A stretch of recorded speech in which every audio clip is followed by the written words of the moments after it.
আজ সকালে ব্রেকফাস্টে চিকেন ফ্রাইড রাইস বানিয়েছিলাম। কালকের কিছু লেফট ওভার রাইস ছিল সেটা দিয়ে। আসলে কাল জিয়া একটু রাইসটা বেশি বানিয়ে ফেলেছিল। এইদিকে ও আবার বলছে আজ লাঞ্চ নেবে না। তাই ভাবলাম ভাতটা দুদিনের বাসি হয়ে যাবে, রাতে তো রাইস খাওয়া তেমন একটা হয় না। ভাবলাম চিকেন ফ্রাইড রাইস বানিয়ে নিই, ওর বেরোতে বেরোতেও আজ ওই 11:30-12টাই হয়েছে। ওরও ব্রেকফাস্ট হয়ে যাবে, এদিকে আমারও অল্প করে লাঞ্চে হয়ে যাবে। আজকে যে রাইসটা দেখছো না, এটার মধ্যে কিন্তু কোনো রকম অয়েল বা বাটার আমি এক ফোঁটা ইউজ করিনি।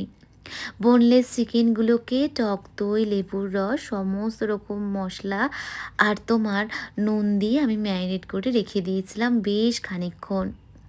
কড়াইটা গরম হলে ওর মধ্যে চিকেনগুলোকে ভালো করে কষিয়ে ঢেকে রেখেছিলাম। ওর মধ্যেই আমি bell pepper, capsicum, sweet corn আর অল্প করে গ্রিন পিসও অ্যাড করেছিলাম। এটা জানো তো ৩ রকমভাবেই ভীষণ ভালো লাগে খেতে। এই যে দেখছো, এটা পুরো স্যালাড হয়ে গেছে, চিকেন স্যালাড হিসাবেও খাওয়া যাবে। চিকেন রোলের মধ্যে দিয়েও রোল বানিয়ে যদি খাই সেটা তো ভীষণ ভালো লাগবে। আর এই লেফট ওভার রাইসটা দিয়ে যেটা বানিয়েছি, বিশ্বাস করো তুমি যদি এটা কাউকে সার্ভ করো না বলে সে ধরতেই পারবে না লেফট ওভার রাইস দিয়ে বানানো। ভীষণ খেতে ভালো হয়েছিল। আমি যেহেতু ঝাল খেতে একটু বেশিই ভালোবাসি, ওপর দিয়ে চিলি ফ্লেক্স আর অরিগানো অ্যাড করেছি।